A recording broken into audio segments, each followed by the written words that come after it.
I agree. We need to rebrand the horrible rebrand. And I think, you know, year by year we get there, but there's still people that want to hold on to the old stupid fucking brand of it. Yeah. Because they believe in it. And it just, like I said, it made me sad because it's like, it's loss of life that was unnecessary for the entire community. And it warmed my heart to see everyone come together and say, like when you posted, if you need a place to come to feel safe, here's where I will be, this is when I will be there, feel free to come down. That made me feel so good because you were reaching out, you were giving people a place to go to share their emotions, share how they were feeling, and open up, and you know what, just let go. Like you said, it's been an entire week where you said you haven't gone a day without crying. Like, and it's because, again, it's... Yeah. And I really didn't finish that big thing of saying, like, look, I felt free there.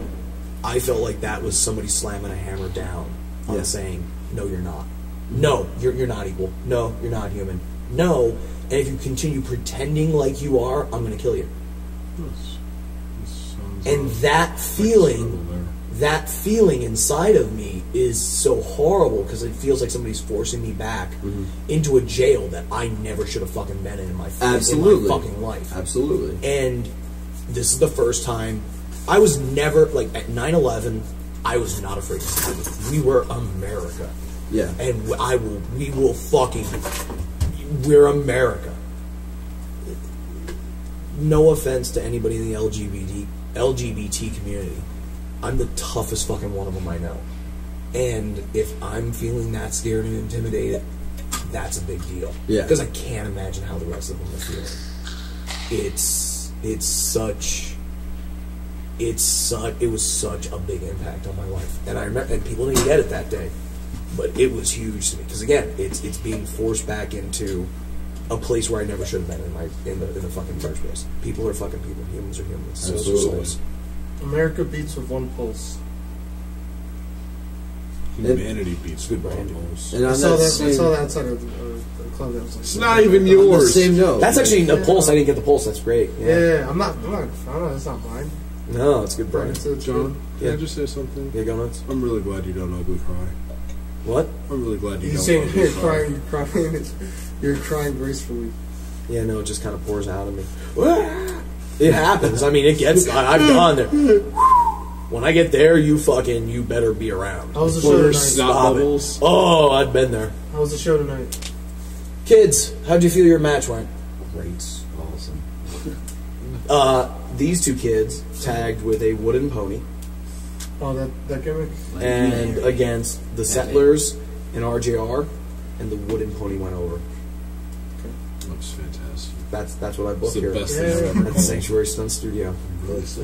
I hope the wooden pony knock out his former. The kid that I handed a bunch of tacos to and said, "Hey, your brand is you hand out tacos and you rip off the lucha gimmick." They go taco. Kid's over. Oh, and the first thing he did last week was after he beat his opponent, he stuffed a taco in his mouth like Ted DiBiase used to. Today he lost, but then when his opponent turned around, he gave him the mandible taco. The mandible taco. So good. I'm so glad I pitched that spot. So glad I pitched that spot. Thomas Brewington spot. Makes me happy. The mandible I can book this shit too. It was wonderful and it worked.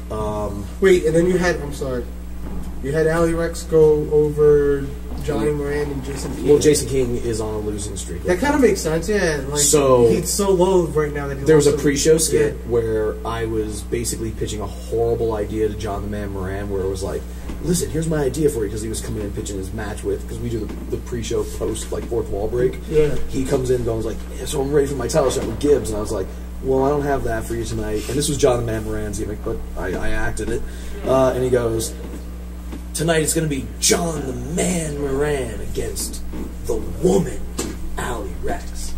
And he's like, "Nah, man, that's not me, yada, yada, yada." And then I had Jason break in the room with scissors from the outside door and come in and go, "Hey, man, I'll wrestle her," because he's always trying to get, he's basically just trying to get on the shows now. Yeah. And then I'm like, "All right, I'll do the king versus the queen." And then it ended up in a 3-way where Jason has to keep losing. There's a payoff coming. He doesn't like my payoff. I love my payoff.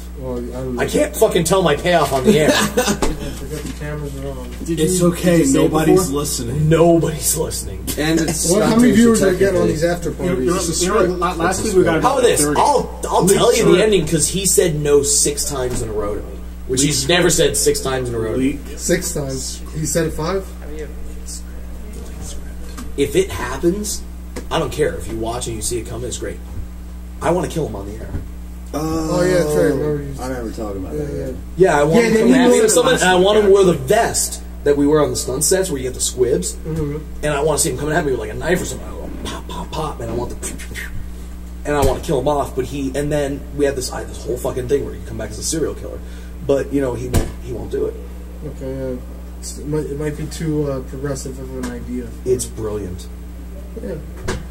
I had all the skits planned too, because like all these little sub skits, we're gonna build to this big serial killer series. It was great because like Molson's expendable, so I was gonna have like Molson like close the fucking door, and then he was gonna fucking like grab Molson's head and fucking slam it and pull Molson off the TV. At the end of the segment, and then you could how great of a fucking thing is it? Again, we're a stunt studio. Fuck you, fucking idiots! At the end you of don't the get segment, it. None of you guys get my vision. Yes, What? I do. Listen. At the end of the segment, is it gonna be you waking up from a dream? No, that's how the fucking show goes off the air. I told you, once this company goes bankrupt, and once we fucking, like, everybody fucking shuts this bitch down, it's gonna be a thing of me and my mom, my alarm going off, my mom waking up like, John, you gotta wake up. And it was a fucking dream. And I'm gonna be like, what about my sanctuary? What do I? She's like, no, go to your fucking McDonald's, John. You'll just see me working at McDonald's. And then, like, as you're going to McDonald's, you drive past. You drive by past. Oh yeah, yup. A little tearful. Whatever. Oh god, you're real. And then it's Jason King opening the door and fucking shoots you. Ladies and gentlemen, our sanctuary official sponsor as always, Yaga Sangria. Stop. Just goes to black. I'm good, man. Steal it from The kid, Vinny Pacifico. Who? The kid right there. This That's where I know your face from. Come here. You're like 5'6". Come here. You're too small to be a pro wrestler. Oh, Come shut here. the fuck up, John. You just told him he was gonna make it. Come here. Shut the fuck up, John. This kid's gonna be a star. My in 10 height. years. Yep. He's gonna be a star in 10 years, John. Look at that. Best kid. chances as best as I ever did, and probably not even that. Shut up. You should quit It's now. 2000. Go to This is school. This is what he does. Go to school. This is what he does. Every Get a time. degree. This is his gimmick, and he does this to people that actually make the drive out here, and they're like just so happy to be on the show, and he'll be like, "Oh, you're not gonna make it. It's like, fuck you're you, you're not gonna make it. Give up. You're too You're you're almost there. Yeah, you're not quite there. But you can be. You're not going to make it. None of you idiots are there. Let's go. He's the closest to there, but none of you are there. Okay, but if he wasn't here, there you go. Listen, no, I've heard it. John said it to me. He's the better wrestler on the team. that's a lie. See, this is what he is. Lie. Don't listen to him. I'd market him before I'd market you. He's just saying. That's fine. I'd market him before I market me. What? John, I You got did all right for yourself. You kidding me? What? You did all right for yourself. When? Where did it What? go? Who? In terms of your career, like, In wrestling? you No. traveled all over the taking world, right? I'm taking it. It's on. I had a very nice conversation with Deranged on the air. No, was that on the air? No, that was before the show. That was before we were on I think it was before the show. Yeah, I had a nice conversation with him when we were all up here hanging out about how in the professional wrestling business, Deranged has done so much more than me at this point. Like, you're the superior, you've been in as long as I've been in. But this, again, I look at this as a TV studio and a movie business. And because of wrestling, though, that parlayed into your film career. Well, as I explained to all these guys, here's my vision for this place. This is the film business. This is that fucking invisible glass ceiling. Yeah. I'm the first person that just kind of cracked through. It's my goal to make this place, because a lot of my guys that work with me up in the movie business do, not this, but like watch our stunt shows. And I'm hoping that some of you kids are going to get grabbed and pulled up there. Yeah. But I think we need to be more. We need to be more like in terms of the skits and the cinematic value. That's where it's like remember that idea I had, we're John? evolving to it. Yes. And you know, and I think this is where you started to really give me credit, like where you because I wrote out a script for you. I'm glad that you're on camera for all this, by the way. My voice carries. Okay. I wrote a script for you. Remember that? Do you remember I wrote a script? Yeah, I didn't read it. Yeah. Oh. Well, regardless, you weren't lying. Yeah, wait. You about? it was just like the mouse and the fucking the zebra. This guy's so off base. It was for your Sanctuary Stunt Studio. I told you you're running a wrestling show when you said you would, that's not what you were going to do, and you're still running a wrestling show. Yeah. I told you we need to do like a TV show. I agree. And I wrote like a thing with Latu had a vignette, you know, in the beginning of him walking in the studio and all this shit, and you had to do 3 minutes. It was like Lucha Underground. Yeah. Basically. And we both agreed that this place does need to evolve to more of a cinematic direction. Right. The problem is, most of the guys that come in here, you and me are the only two people that are really programmed that direction. Yeah. And he's programmed this direction. There's very few people though that have that vision for where we want it now. Because I think the way that I've shifted things, guys like you come in, and I think that you've really developed this whole. You're still in a pro wrestling mindset, but you've developed a legitimate storyline. You know what I mean? At the Sanctuary, by the way, I run this place way different than any other indie promoter does. That's why we're not an indie promotion. I pretty much give all of my guys a big chunk of creative control. And unless something really doesn't make sense in the script, we kind of just go with what the artists create. And then for the most part, I don't change a lot of things that you're doing. He let me steal and beat a cowboy's horse. Yeah. And then I continue to be because it's funny. Because it's funny. Oh, yeah, it was a sick horse. Thank you. I love animals. I'm probably going to adopt a cat tomorrow. Oh? What's your name, man? Brandon. Brandon? Say hi to the camera, Brandon. Brandon's a big dude. This guy, you. He's a natural athlete. What? Crossing your arms is a sign that you're afraid and you're What's not. your last name? Relax. Lay your arms down. Jolly, J-O-L-L-Y. He picked up wrestling really quick, man. No need to be afraid of anything in here. Except for this. No, this is a nonverbal communication thing. Negro. What? Him, not you. Relax. Oh, I'm not Negro. No, sorry. I am. What? I'm not. It's just I look at this. That's my line, and I love you. Yeah, man. Can we keep moving on? Do you have a new tag partner? Is that what just happened? I don't know. You have one. I like. By the way, I like this team better. Really They both are like young, healthy. You need to catch your body up to his. Trying. We're the same age. You're older than me. Yeah. I love making people like him feel insecure. You love making people feel. I love making people feel insecure. It doesn't take much. No, it doesn't. It doesn't. It didn't take much before. Oh, I love all of you kids that are all still such crybabies and give a fuck about what I say when it doesn't matter any of it. You know what's amazing? Mm-hmm. I've totally gotten more bookings since. Listening to the shit that I've said? Yeah. I'm right. Just the arms. I'm not arguing about whether or not I'm right or wrong, but you know. Yeah, I throw great arm drags and lariats now. Great. I did 3 moves in wrestling: arm drags, lariats, and I forget the other one. I'm older now. Hold on. You have the elbow. I throw the best elbow in professional wrestling. Not anymore. Back's broke. You'll never see it, even if you see me come in here and You did it to play fucking Tamaguchi or as Tamaguchi, like or whatever. Every match you see me in, you'll see one of them thrown. No, we do during our match. Chris forbidden it. Yeah. If he would have said it, No, you were too you were cautious, not too cautious, but you were cautious. My back was it was, rightfully so. Here's actually what happened. The funny thing is, I think I blew myself up scripting the match with you because I remember when I was outside going through it with you, I was like, I'm gonna grab you, I'm yoking you around out there. Then we get in the ring, and after about 4.5 minutes of doing wrestling, I'm dead. And then it comes to the spot where outside, when I'm scripting it with him, I'm yoking him around. And he's like, yeah, teach me how to yoke people around. Like you're like the yokes. And I was like, okay. And then I got in the ring. I was like, and I'm pretty sure it sounded like a whale. Had to bring out a what is it, a sonograph? Oh, it was so bad. Thanks for that. It was one of my. No, that was one of my last ones. One of my favorites. Yeah, that was fun. I'm so glad I'm retired. It proved to me why I'm retired. I'm so glad I'm retired. As an exclusive, good thing I'm not even on camera for this. As an exclusive, I've been sent to ask you if it's okay if I represent the Sanctuary brand at that Tier 1 show in August. Wait, the Tier 1 the Chris Levin pre-show. Oh, you want that on the air? No, I don't. Who are you wrestling? Aaron Bradley. Yeah, no. So he said that to me, and him had a huge blow up about that. And I told him to go fuck himself, essentially. Yeah. So now you're coming to me. Is he sent you to send me, like, will I do it for you? Yeah, I'll do it for you.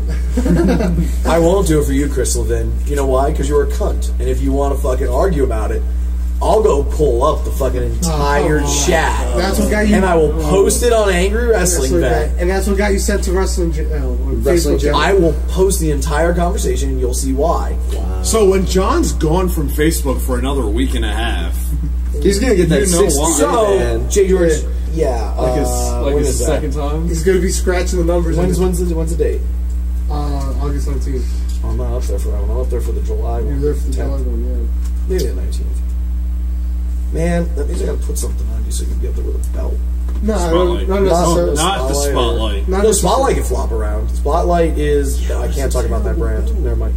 It's a branding belt, so it's Yeah. we'll explain that later. Hi, we're on the air and I'm talking about booking. Fuck it. Meetings. The project. Hi, welcome to Adam Ryland's EWR Revenge 5.0. I was in that. Fuck. I was actually in the game. You can find me. I was on the Jersey All Pro roster. Did you work for them? Yes. Gotta find a fucking mod first from that. I was in Jersey All Pro and JCW when they were the Super Indies. Was there a video game portion at of this that today? time? Or did I miss that? And that's why, like, I remember having arguments with that person about that. Look, I was part of that scene. Like, I was there with Homicide Low-Key, the Hit Squad. Yeah. You know, like I was part of that. Deranged, who wrestled here tonight as Indigo Child. Yeah. You know, like, me and him got caught right back up because we were part of that scene back then. I think every birdie needs to fly and touch every degree of the business. I think you should learn Lucha. I think you should learn Super Indie. I think you should learn European. I think you should learn every unique style and combine it into the unique you that you're going to become. Mm-hmm. The same way as an artist, you have to study different artists. You don't just study one artist. Yeah. But at the end of the day, you never just want to be...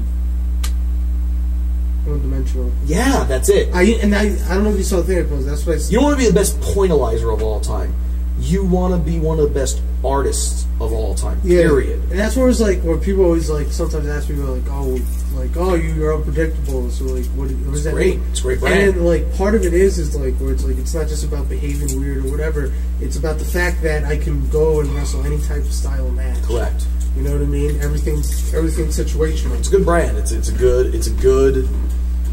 a good fit for what you are too. Mentally, physically in the ring, and again style wise. You're so young still. Like, you have so much more that you're still going to become. And I can't wait to know you in 5 to 10 years from now. Let's do it, you know? Like, plan. you're going to be really, really, you're getting it now. Like, you totally get it now. Yeah. And I can't wait to see But it's not just 5 years looking back on all of it. That's that what you I'm saying. get. It's not even just me, man. It's all of us. Like, you know, these kids I bring in, these guys here, man. Like, it's They all all learn. we all make each other better in the process. It's not just a one. You know what I mean? And especially like more and more guys now that are getting called up. That means more and more spots to fill. Absolutely. Absolutely, You know so what I mean? much, yeah. I did say this to somebody earlier on about the Cruiserweight series. If you were not in the top 32 pick for that Cruiserweight series and you were under 6 foot tall, start figuring out some shit, because it's year 2016 and you weren't in that top 32. Why? And there's so many people I know that believe they're good. Why aren't you there? Yeah. And how do you answer it now? How in 2017? You know, even if 2 or 3 of them fall off, are you going to be the next 1 or 2 in that small pack of smaller guys? Like, where are you? What is your plan, and how do you break through? And a lot of guys can't give me that answer, especially when they're Max Friedman tonight. Great, incredible, good look, good body, good. Everything was good in the ring. I asked him, I was like, "What's your plan?"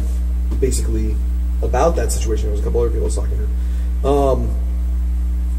And he's developing. He's young in the business. You know, I mean, he's in his first 2 or 3 years, I think. So, you're over 6 foot. You have something that I don't think anybody has. That's why I like it. It's because it's different. And I also believe you're somebody, as you evolve, as soon as you see other people are like you, you will evolve to something else unique. and that's the most important thing that you understand. That's going to make you great. I can absolutely see that about you. He's an artist. He is a transformative artist, and I got the idea of what you were doing in the Clayface video, but man, you did not do the Clayface thing as way as I liked it. I know I was. It needs to be clay. Well, it needs to be. Yeah, I don't have access to clay. But yeah, that was like, remember, that was like the original idea for the Sanctuary. You have all these different, like, you did it with the Mormon kid, like that character. And then you were gonna have you were like, I remember you were like, I want to do a character like this. That video was. Oh, I want an angel devil. Yeah. Yeah. Oh, is that what it was supposed to be? It was supposed to be a dark light, bright light, dark light. Yeah. He was supposed to be. All right. So the Mormons' original brand was the South Park answer, which is, what's the true religion? Mormonism. Yeah. It was the Mormons. It was the Mormons. The Mormons. So I was going with that here. And every match he was going to win was supposed to be like divine intervention, that he was just supposed to keep winning even though he didn't know how to wrestle. And he was just supposed to be a mark in there hitting like stunners, rock bottoms, and not really know what the fuck he's doing. But via the grace of God, he won.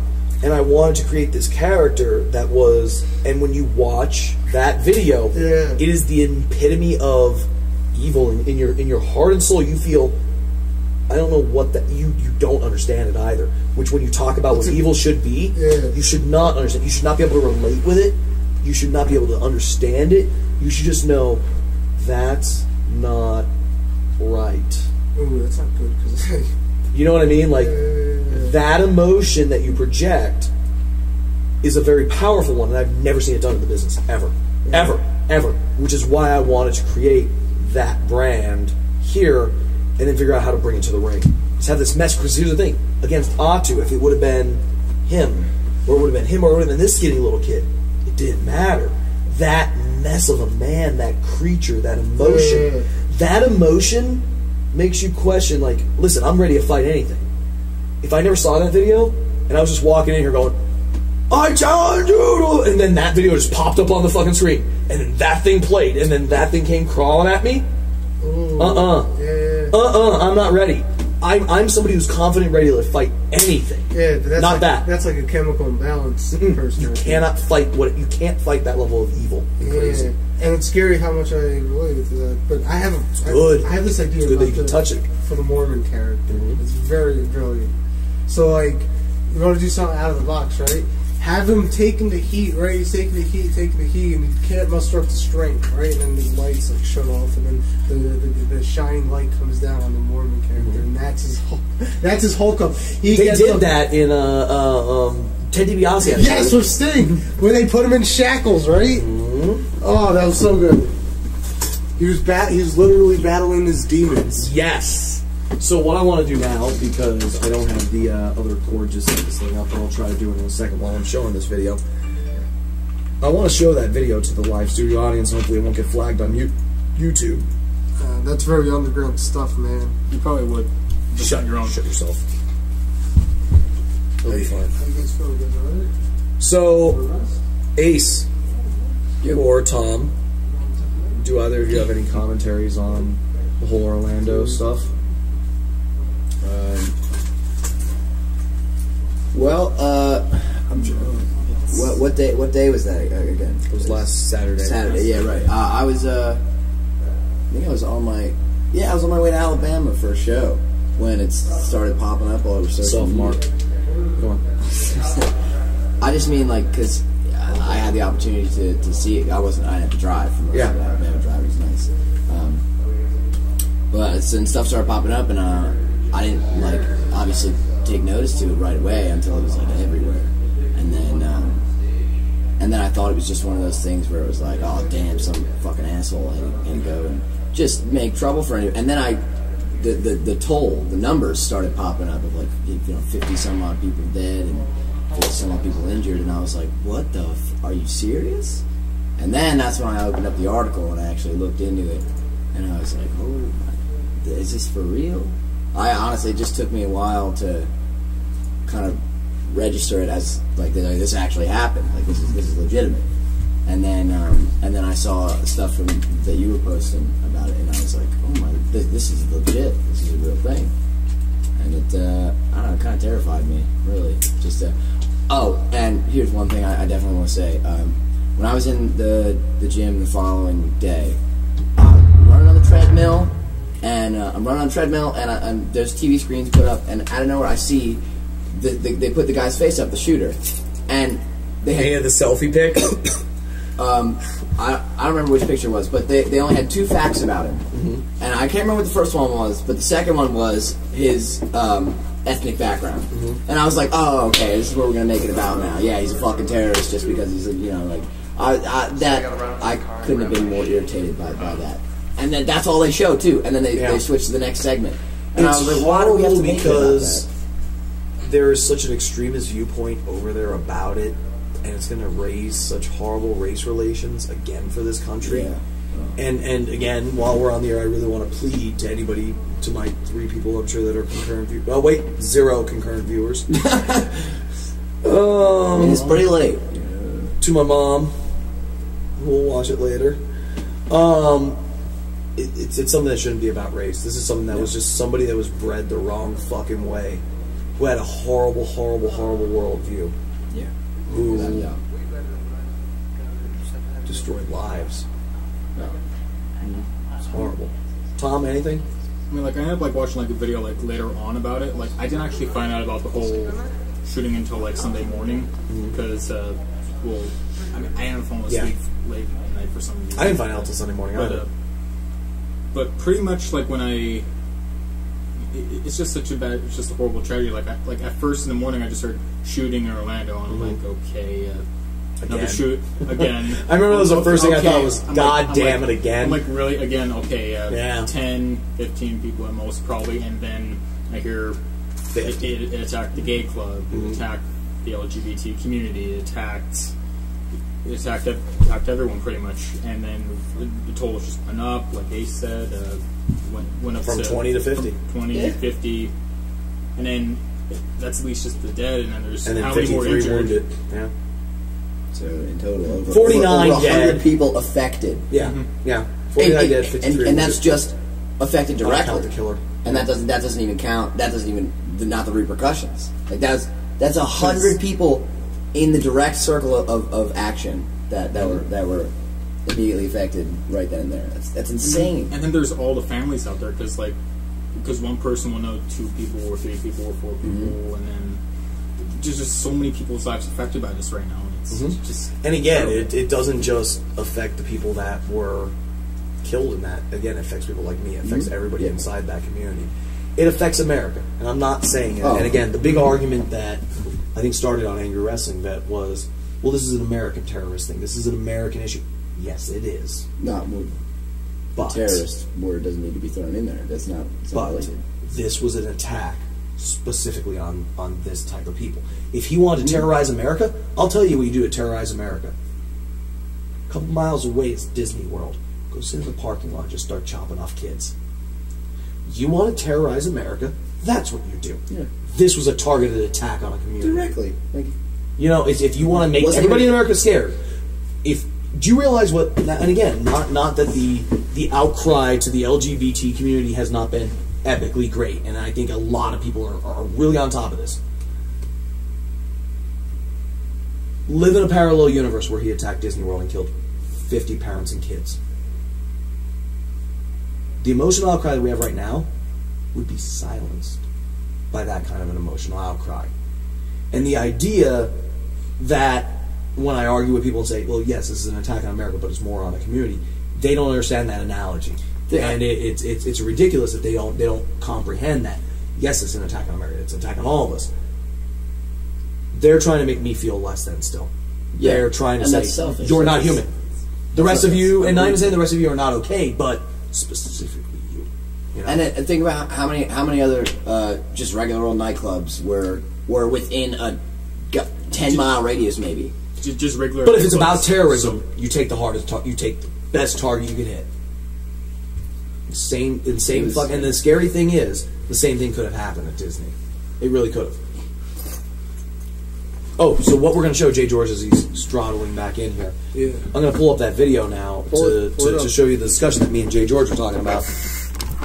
So, this is a lesson on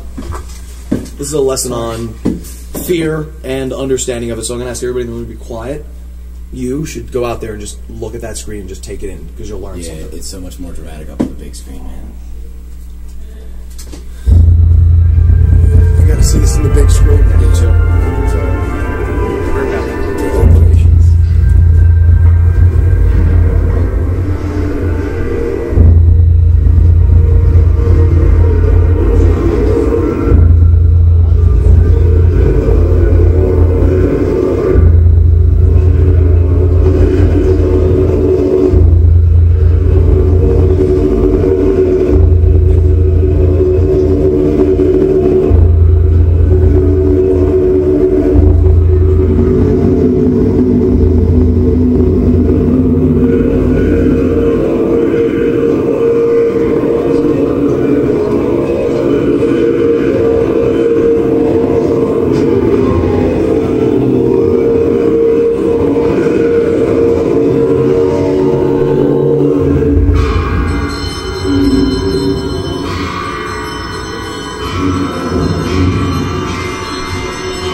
So, if you were able to take in that moment at home, you'll truly understand that that's emotion. That's pure fucking emotion.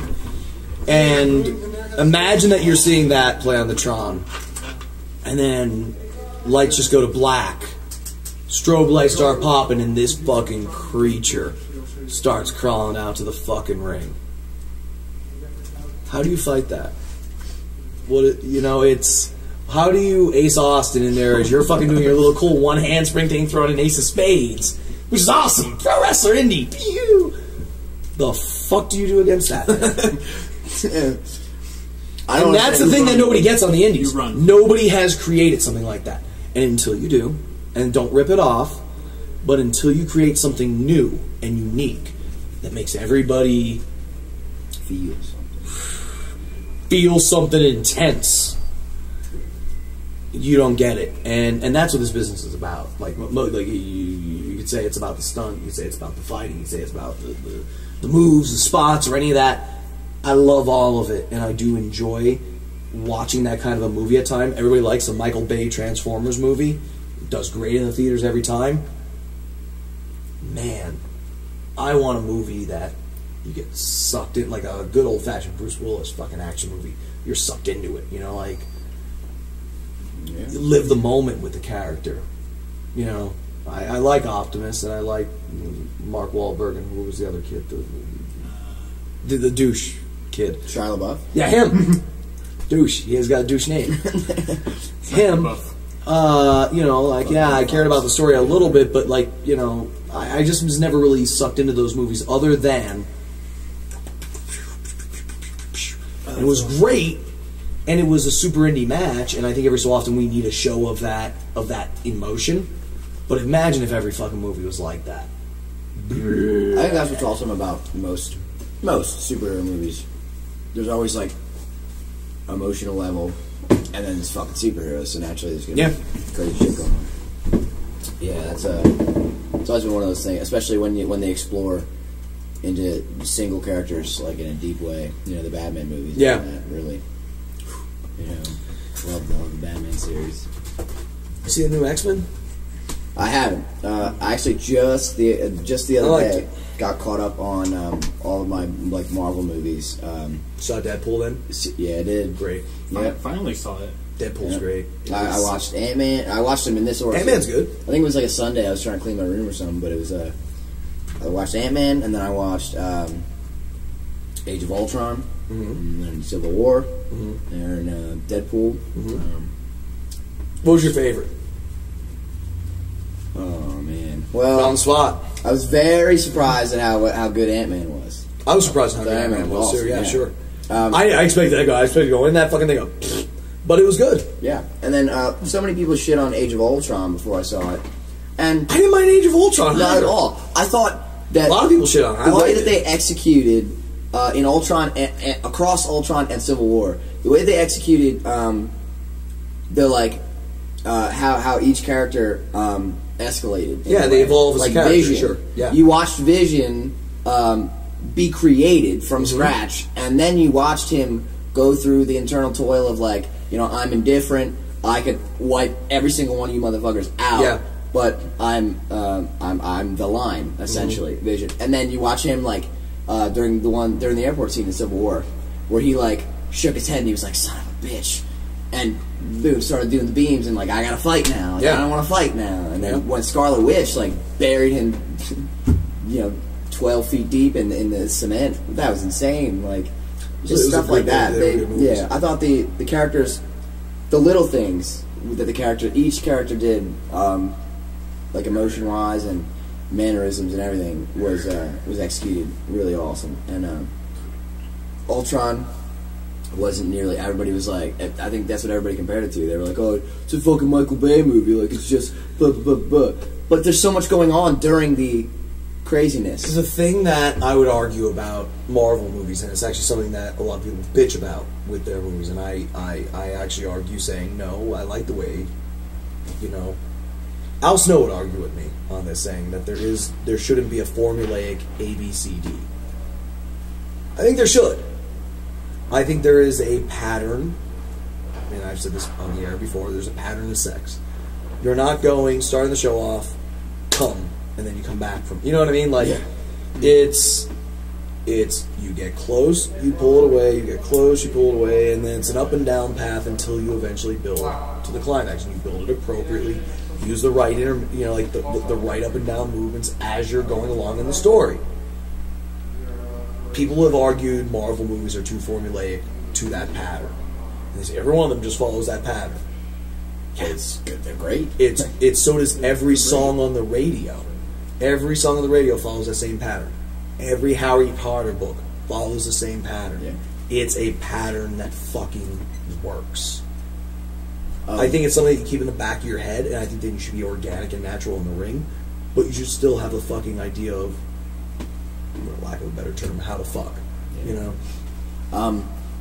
And Ultron himself, I thought that was a really great part of the movie. Just watching him, again, created from scratch, and then, like, just when he would just get super pissed when something wouldn't go his way. It's like, fuck, now I gotta bail. Yeah, no. Damn, I liked Ultron was good. I liked Ultron. Yeah. And, again, a lot of people bitched about the character. I enjoyed him. Yeah. Because he's supposed to be almost reverse Flash. He's supposed to be anti-Tony Stark. Yep. You know, and he was. He was an arrogant, dickheady, just heel And version he of was Stark. like, "Hey Tony, this is everything you did wrong. Yes! Everything you did wrong. Yes, he was the mirror see evil me, reflection. Yeah, and now And you can't beat me because so I question if you're evil. Exactly. I question if people miss that in it and just don't.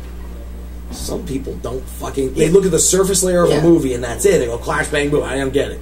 I think that's they where, don't fucking delve into the nuances. I think that's where a lot of people went wrong in their opinions of the movies. They went into the movie thinking, oh, they're gonna hold my hand and tell me everything that's going on through this movie. But you have to be a fan. You have to have watched the Thor movies, Captain America, Winter Soldier. For Civil War, you have to have seen Winter Soldier, but you have to know where all the characters come from and what their relationships are. And that makes it all the more better. But everybody just goes in the movie like, oh, it's okay if I didn't see, like, whatever. Like, oh, I'll just pick up on it. No, that's not how anything should be. You know, I don't want to be treated like a child through the whole thing. Yep. Like, A, B, C, D. This is let me write it out for you. No, and again, I think that I want to see the facial expression that tells me something's going on. correct. I think the Marvel movies have been extremely successful in theaters. The DC.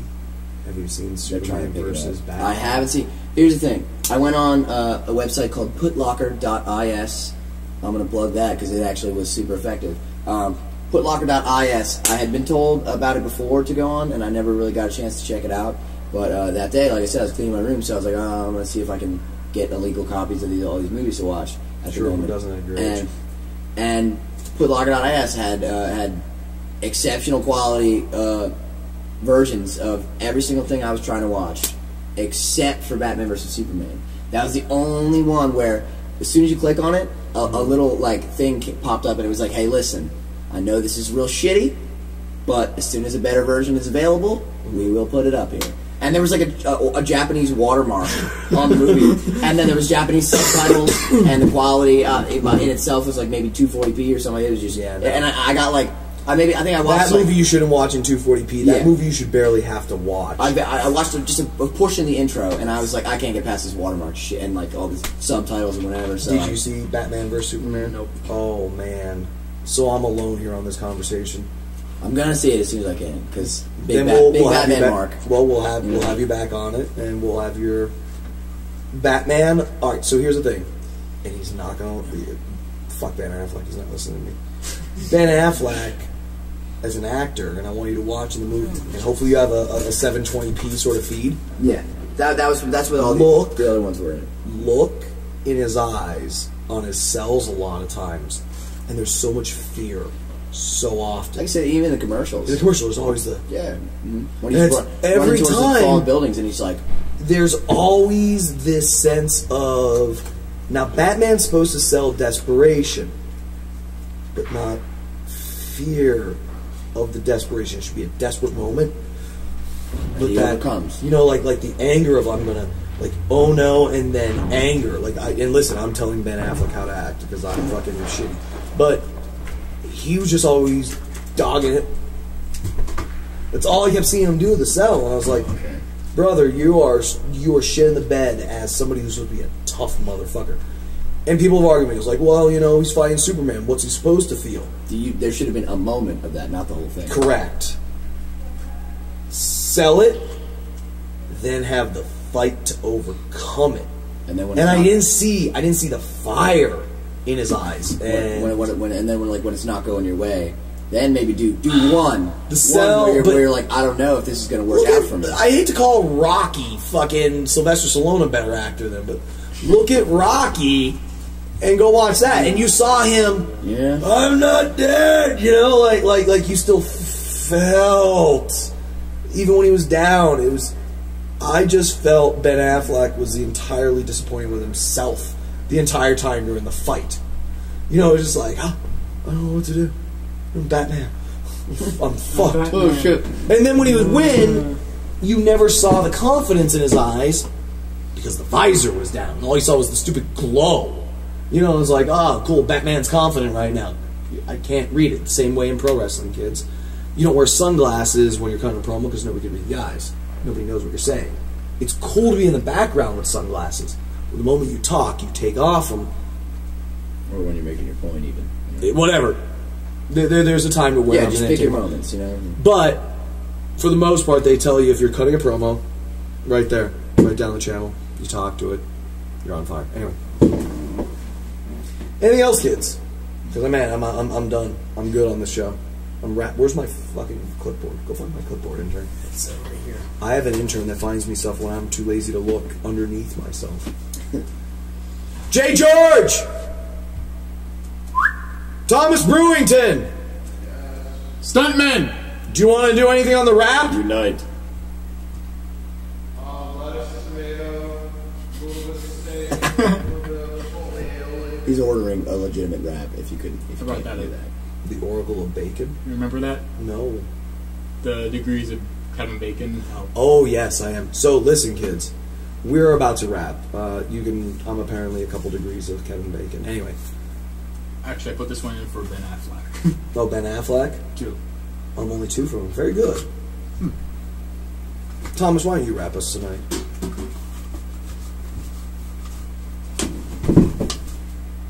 This has been the Sanctuary After Party. Whoops, we're on the air. Again, that's a wrap.